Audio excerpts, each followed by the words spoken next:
Here we go.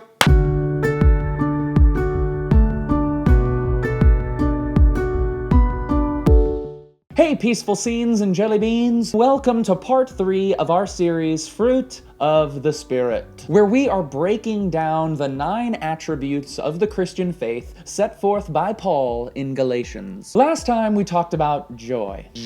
And today we are going to tackle the next fruit, peace. So last time we talked about how joy is a feeling. It is an emotion. Peace is a little different. Peace is not an emotion, or at least it's not exclusively an emotion. Today we're gonna get a little semantic, okay? We're gonna be breaking down some words, but I need you to follow me because I promise you it will be worth it. Let's get this train moving. Now, there are 2 different types of peace. Number 1, there is peace, meaning a subjective good feeling in the heart. I just feel really at peace about it. The opposite of this feeling may be worry or fear. And number 2, there is peace, meaning an objective state of affairs between 2 parties. Like at the end of a war, we sign a peace treaty. So what type of peace are we talking about when we deal with the fruit of the Spirit? Are we talking about a subjective feeling or an objective state of affairs? And to understand all that, we need to go back to the beginning. Genesis! The word used for peace when Adam and Eve were in the garden was shalom. Shalom is an old Hebrew word meaning right relationship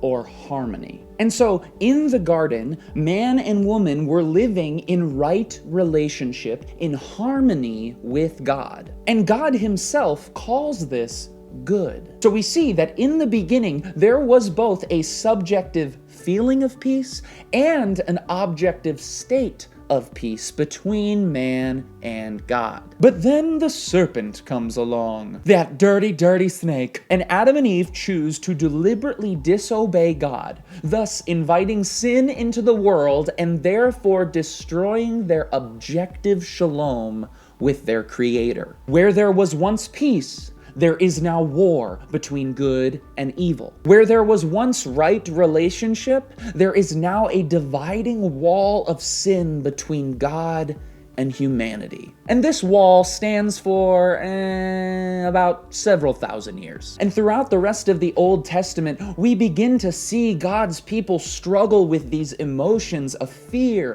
and anxiety and conflict. So not only has sin destroyed the objective reality of peace, but it has also destroyed the subjective feeling of peace for God's people. And so you could say that the grand problem of a fallen world is that there is a lack of peace between God and human beings because of the dividing wall of sin. Now, in light of all of this, it makes a little more sense why Jesus is called the Prince of Peace, yeah? And why he would come and say things like, "Peace I leave with you, my peace I give to you." You see, the peace that Jesus is talking about here is not the subjective feeling kind. We'll get to that later. The kind of peace that Jesus was talking about, and the kind of peace that he and his death represented, was that kind of objective peace that comes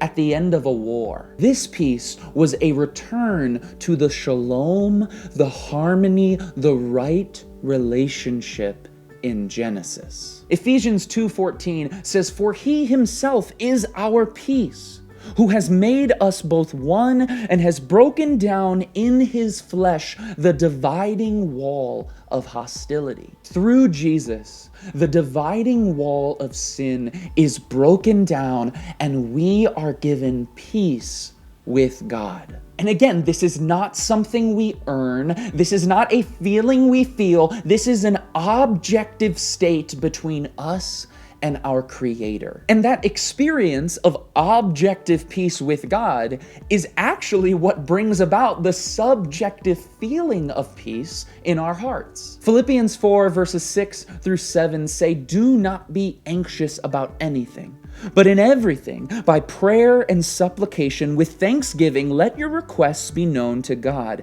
and the peace of God, which surpasses all understanding, will guard your minds and hearts in Christ Jesus." Through Christ, we experience both the state of peace and the feeling of peace. And so, peace is a fruit of the Spirit, because peace is the evidence of the Spirit's revelation of Christ, both in our hearts and in our lives. In other words, a person who is led by the Spirit towards Christ will not only experience the feeling of peace, but will begin to live in the reality of peace.